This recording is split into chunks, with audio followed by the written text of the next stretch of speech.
ஓம் சக்தி சக்தியில இந்த நாயின்னு இந்த ஒரு நிகழ்ச்சி வந்தவனாலதான் நாயை பத்தி 2-3 விஷயம் வருதுங்க சக்தியில. எப்படின்னாங்க, உங்களுக்கு தெரியும், என்னுடைய நண்பர்கள் ராமசாமி ரத்தனம் 2 பேர் ஒரு சமயம் ஆரம்ப காலங்க. ராமசாமி பாக்கெட்ல குருபடம் வச்சிருக்கார். கருவறை மாம குருபடம் சேர்ந்தது, முன்பக்கம் ஒன்று பின்பக்கம் ஒன்று இருக்குமில்லங்க, அந்த படத்தை வச்சிருக்காரு. இப்ப ரத்னம் கேட்கிறாரு, ஏன் தலைவா இது என்ன இத்தனோடு படத்தை வச்சிருக்கு, இதுல எல்லாம் சக்தி இருக்குமா? மன்றத்துல வழிபாட்டுல பெரிய படத்தை வச்சு கும்பிடுறா, இது சின்ன படத்துல பாக்கெட்ல வச்சுக்கிறீங்க, இதுல எல்லாம் சக்தி இருக்குதா அப்படின்னு கேட்கிறாரு. உடனே ராமசாமி சொல்ற, ஆமாண்டா அதுல சக்தி உண்டு, இப்படி எல்லாம் நீ கேட்காதரா அப்படிங்கிறாரு. அந்த நிலையிலங்க வந்து ஒரு வீதியில் நடந்து போயிட்டு இருக்கிறாங்க. அப்போ எங்க இருந்தா ஒரு கண்ணுக்குட்டி சைஸுக்கு ஒரு நாய் கடிக்கிறதுக்கு பாஞ்சுக்கிட்டு வருது, 2 பேர்த்தையும் கடிக்கிறதுக்கு. அவ்வளவுதான். உடனே ராமசாமி இந்த பாக்கெட் சைஸ் படத்தை எடுத்து முன்னால் நீட்டிட்டு நாய் முன்னால ஓம் சக்தி ஓம் சக்தி ஓம் சக்திங்கிறார். ரத்தனா ராமசாமி பின்னால் ஒளிஞ்சுக்கிட்டார். அந்த நாய் சமாதானம் ஆயிடுச்சு. அடுத்தது ரத்தனத்தை பிடிக்கிறதுக்கு வருது, அவரு மேல பாயுது. உடனே அவர் ஐயா அந்த படத்தை எங்க கூட படத்தை எங்க கூட இவன் படத்தை வாங்கி இவரு நாய் முன்னாள் நீட்டிக்கிட்டு ஓம் சக்தி அந்த படத்தை காமிக்க அவன் நாய் சமாதானமாய் திரும்பி போயிடுச்சுங்களா. இந்த படத்துல சக்தி இருக்குதான்னு கேட்ட சிறு தவறுக்கு எப்படி பார்த்தீங்களா அப்பவே அம்மா திருத்தது. அதே மாதிரி சக்திகளை இன்னொரு நிகழ்ச்சி பாருங்க, திருச்சி பக்கத்தால் நடந்தது. அவர் வந்து ஒரு மேசனால ஒரு நாய் வளர்த்துறாரு, நல்ல பெரிய நாய், ஜாதி நாய். அந்த வீதியில மன்றம் இருக்குது. அந்த மன்றத்துல வந்து ஆண்டு விழா எல்லாம் விமர்சையா கொண்டாடுறாங்க. இந்த ஆளுக்கு மருவத்தூர் அம்மானா பிடிக்காது. அதன் காரணமா கண்டபடி பேசிட்டு இருப்பான். அப்படி இருக்கும் பொழுது அந்த சக்தியில கேவலமா கண்டபடி பேசிட்டு இருக்கும் பொழுது அதோடு இல்லாம அடிகளாரையும் கேவலமா பேசுறார் நம் குரு பகவான் அவர்களை. பேச உடனேயுமே அவருடைய நாயை காலடி படுத்து பட்டக்கு குரலை பிடிச்சி கடிக்க ஆரம்பிச்சிருச்சு. அந்த அளவுக்கு பாயுது வேகமா. அந்த ஆள் தப்பிச்சம் பொழைச்சன்னு ஓடுறாரு, வீதி வீதியா விட மாட்டேன்னு துரத்துது. கடைசி அவரு தன்னுடைய சொந்த வீட்டுக்குள்ளேயே போய் கதவை தாழ போட்டுக்கிறாரு. இந்த நாய் வெறி அடங்காம வெளியே நின்று கதவை புரண்டுது, ஜன்னல் வழியா தலை விட்டு உழைக்குது. பல மாதிரி அது கோபத்தை அடக்க முடியாம அந்த கடிச்சு குதறோன்னு அப்படியே துடியா துடிக்குது. இப்ப இந்த ஆளு பயந்துக்கிட்டு மேசனாலும் வீட்டுக்குள்ளேயே கிடக்குறாரு. இந்த மாதிரி எத்தனை மணி நேரம் தெரியுங்களா? 3 மணி நேரம். கடைசியா விஷயம் கேள்விப்பட்டு மன்றத்துக்காரெல்லாம் வந்து மன்றத்தை வந்து அர்ச்சனை குங்குமம் தீர்த்தம் எல்லாம் கொண்டு வந்து நாய்க்கு போட்டு அமைதி மூலமாக சொல்லம் கட்டி அந்த நாய் அமைதியாகி சாந்தமாயிடுச்சுங்க. அதுக்கு பின்னால்தான் அந்த மேஸ்திரி விடுதலை ஆனார். இப்ப அம்மாவுடைய நல்ல பக்தராக இருக்கிற சக்தியில இப்படி நம்ம குருபகவானை பத்தி வாயில்லா ஜீவனெல்லாம் தெரிஞ்சு வச்சிருக்குது. மனுஷனை தவிர பாக்கி எல்லாருமே பேய்களுக்கெல்லாம் நல்லாவே தெரியுது. நம்மெல்லாம் அடிகளார் யாருன்னு தெரிஞ்சுக்க முன்னாலே அதுகளுக்கெல்லாம் அதுக்கு முன்னாலே தெரிஞ்சிட்டு இருக்குது. நம்ம நாய் கூட தெரிஞ்சு வச்சுக்கு பாருங்களேன் சக்தியில. அதே பாருங்க இன்னொரு நிகழ்ச்சி மதுரை பக்கத்தால ஒரு ஊர்ல நடந்தது. வந்து அந்த வீதியில் மன்றம் உள்ள வீதியில் உள்ள ஒரு பெண்மணி அம்மா மீது நம்பிக்கை இல்லாதவர். ஆனா பெருசாக திட்ட மாட்டாரு, ஒன்றும் எதிர்ப்பு காமிக்க மாட்டாரு, ஆனா கலந்துக்க மாட்டார். அவருக்கு விருப்பம் இல்லை, கலந்துக்க மாட்டார். இந்த நிலையில அவங்க வீட்டு நாய அதுக்கு 2-3 நாளைக்கு முன்னால வந்த ஒரு கோடங்கி வாயை கட்டி வச்சுட்டு போயிட்டாரு மந்திரத்தால. அதன் காரணமா அந்த நாய் உழைக்கிறதும் இல்லை, சாப்பிட்றதும் இல்லை, அது உடல்நிலை குறைவா படுத்தே கிடக்குது. அந்த அம்மா சொன்னாங்க மன்றத்துக்கார பார்த்து, நீங்க எல்லாம் ஓம் சக்திங்கிறீங்களே, உண்மையிலேயே உங்க சாமிக்கு சக்தி இருந்தா இந்த நாயை கோடங்கி வாயை கட்டி வச்சுட்டு போயிட்டா கிட்டத்தட்ட 5-6 நாளா சாப்பிடவும் மாட்டேங்குது, உழைக்க மாட்டேங்குது, இப்படி கிடந்த 2-3 செத்தே போயிரு, இதை காப்பாத்துங்க பார்க்கலாம் அப்படின்னு அந்த அம்மா சவால் விடுறான். உடனே நம்ம சக்திகளுமே எங்க அம்மா சக்தி பார் அப்படின்னு சொல்லி மன்றத்துல இருந்து தீர்த்தம் அர்ச்சனை குங்குமம் திருஷ்டி பழம் எல்லாம் எடுத்துட்டு வந்தாங்க. அந்த நாய்க்கு தீர்த்தத்தை போட்டு குங்குமத்தை தலை நெத்தியில் வச்சு விட்டு உடம்புலையும் பூசி விட்டு அந்த நாய்க்கு தீபாவளி திருஷ்டி அழிச்சாங்க. அவ்வளவுதானுங்க.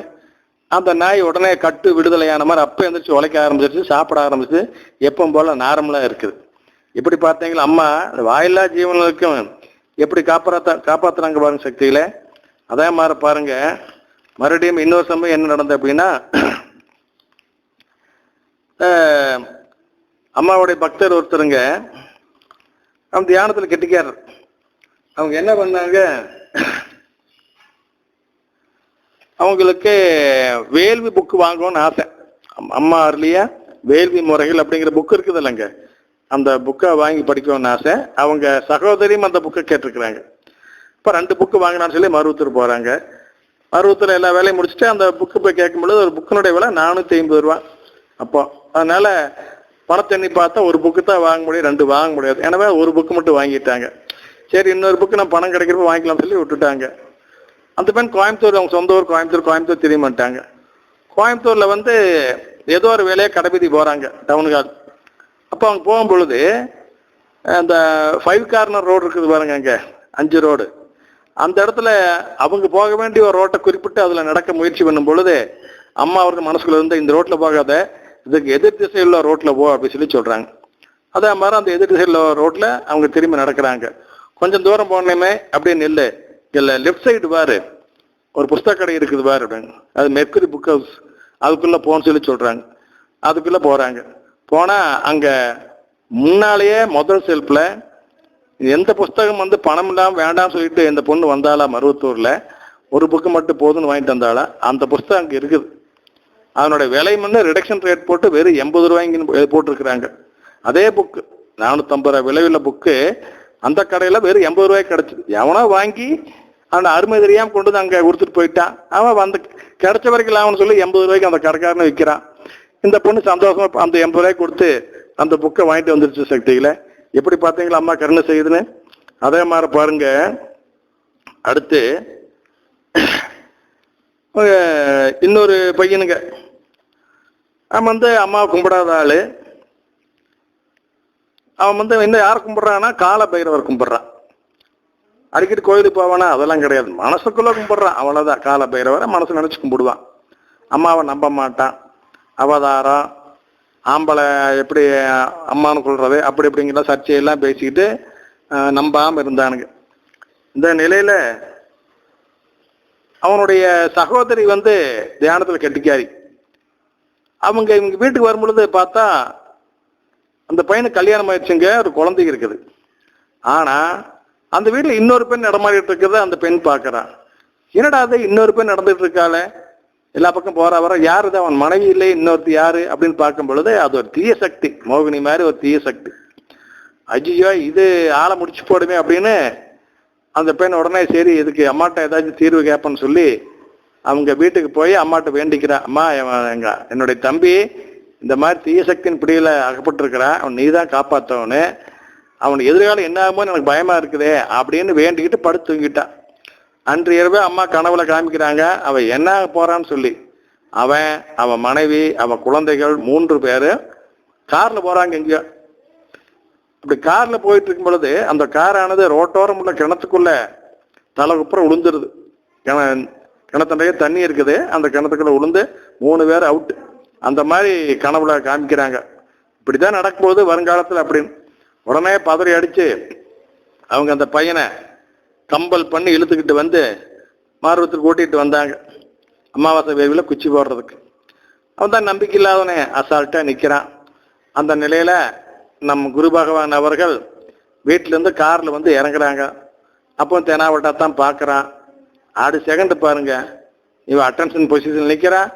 கண்ணு அப்படியே விரியுது, வாய் அப்படியே மொள்ள திறக்குது.